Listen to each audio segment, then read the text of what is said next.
a press statement about the status of the Nairobi peace process on behalf of the former President Uhuru Kenyatta, who is the facilitator of the East African community-led process of the restoration of peace and stability in the Eastern DRC. And he has this morning sent out a report to brief the East African community, the African Union and the SADC secretariats on his work as mandated by the summit of the EAC. Now, President Kenyatta believes that the time is right for him to prepare this brief in light of the dire and escalating situation in the Eastern DRC and the upcoming consultations on the matter.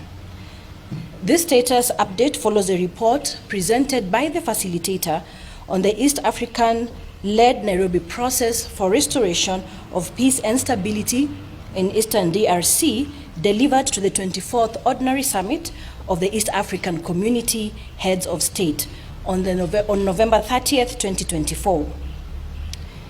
It is intended as a briefing for the upcoming joint summit of the Southern African Development Community, that is SADC, and the East African Community EAC, to be held on February 7th to 8th, 2025 in Dar es Salaam, Tanzania, as well as the African Union 37th Ordinary Session to be held this February 2025. The Nairobi peace process, just to give you a slight history, the Nairobi peace process was initiated by the East African community in response to the escalating conflict and security challenges in the Eastern Democratic Republic of Congo in the year 2021, and it represents a critical diplomatic and military effort to peace and stability to the region. This process was formally established during the 22nd Ordinary Summit of the East African Community on the 22nd of July 2022. The summit directed the creation of the intra-Congolese dialogue, which is to be led by His Excellency Uhuru Kenyatta, the former President of the Republic of Kenya, who was appointed then as the facilitator to oversee the process. Now, the Nairobi peace process was structured around two key elements: political dialogue and military intervention. The political aspect focused on engaging all stakeholders, including armed groups, political factions, civil society, and regional partners, in an inclusive conversation aimed at resolving the conflict and fostering long-term peace. The military element involved the deployment of the East African Community Regional Force to provide peacekeeping and peace enforcement support, complementing the political dialogue efforts. Now, progress through June 2023 was encouraging. The facilitator, President Kenyatta, conducted extensive diplomatic engagements, meeting with political, civil, military stakeholders across the region. Key initiatives included multiple targeted discussions with armed groups, including the M23, confidence-building measures with various civil rights and women groups, and the organization of several high-level conferences to resolve tensions and identify pathways to peace. These efforts were supported by ICRAF, UN, and MONUSCO, led to a noticeable reduction in hostilities and a return of displaced persons and significant withdrawals by armed groups from strategic areas in North Kivu. However, in June 2023, as the all-important fourth intra-Congolese dialogue conference was set to take place, political attention in the Democratic Republic of Congo shifted toward the upcoming national elections that are to be held that year, that is 2023, in December.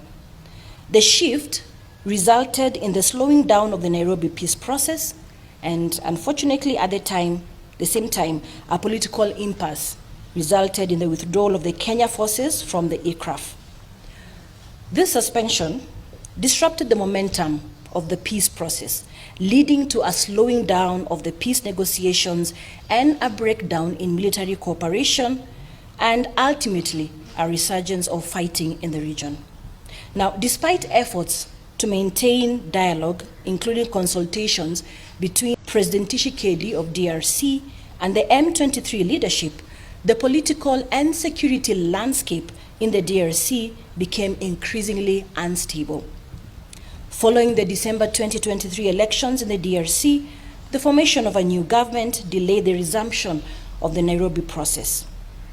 While engagements with key stakeholders continued, the lack of political momentum, coupled with renewed hostilities in North Kivu and South Kivu, has significantly undermined the progress made between the year 2022 and 2023.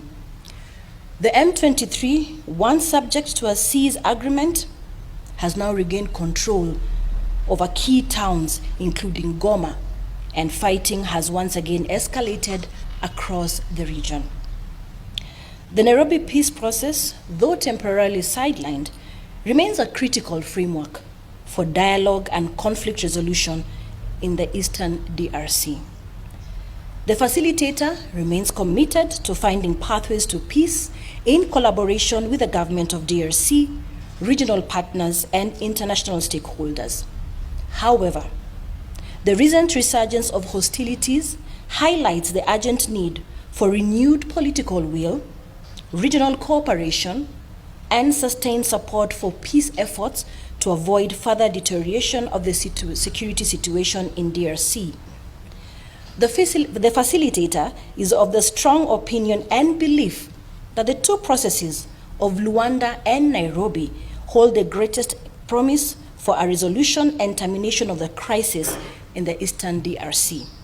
The two processes are complementary and interdependent. It is only through the close coordination of the bilateral negotiations between Rwanda and DRC and the inter-Congolese dialogue and conferencing that this crisis can be brought to a fruitful conclusion. There is an African solution to this African problem, and it is predicated on bringing both DRC and Rwanda back to the negotiating table, while at the same time ensuring that the internal dynamics of the people and the politics in the eastern DRC are managed and directed to a peace and reconciliation through the intra-Congolese dialogue process.